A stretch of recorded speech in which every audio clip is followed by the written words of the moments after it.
Hey everyone, so today I'm going to be talking about how Norway changed my life for training. But yeah, further ado, let's get right into the video. The number one on my list is the weather in Norway. And let me talk about it, guys. In Norway, the weather gets freezing. So I was there last year during the winter time, and let me just tell you guys, it is cold. And I'm talking about, you can feel the cold.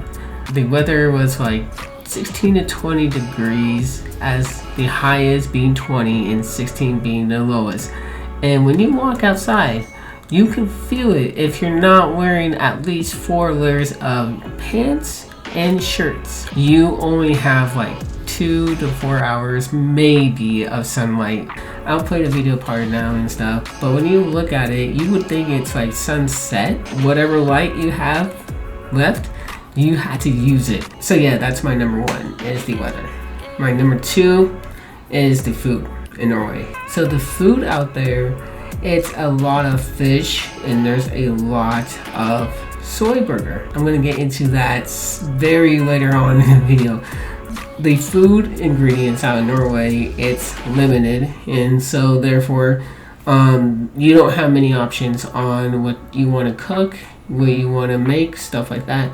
Because of how expensive it is out in Norway, you are very limited on your food and what you want to eat out there, and the ingredients and like the restaurant choices. It's interesting, when I was out in Norway, they have a TGI Friday, and I was shocked. I was like, they have a TGI Friday in Norway?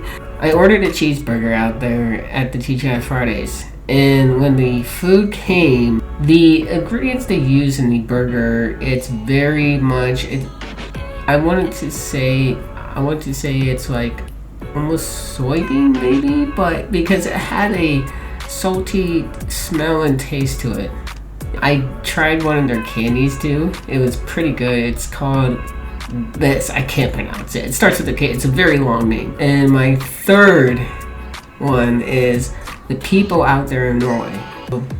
A lot of the Norwegians out there are very introverts. A lot of them keep to themselves, and they have this funny like rule that I found, and it was just so funny.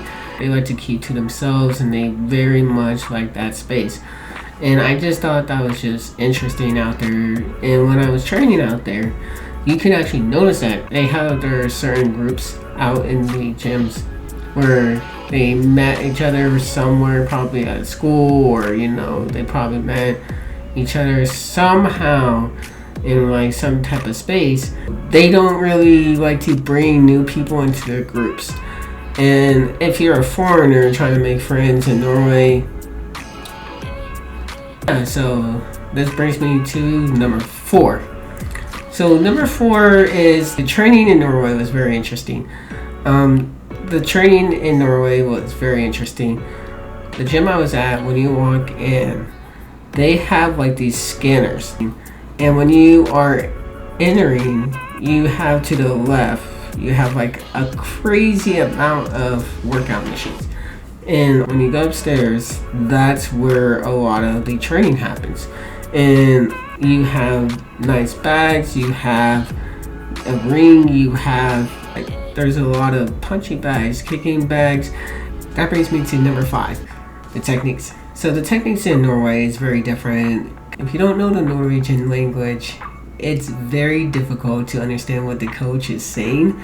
And me being a foreigner, and I being a foreigner out in a new country, was difficult to understand parts of the technique due to the language barrier.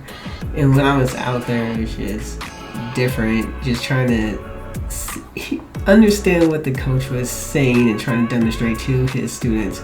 I'm still in the process of learning the Norwegian language. Thank you guys so much for staying around. If you guys enjoyed this video, make sure you guys hit that like button, hit that subscribe button, turn on the notifications, and I will catch you guys all in the next video. Peace.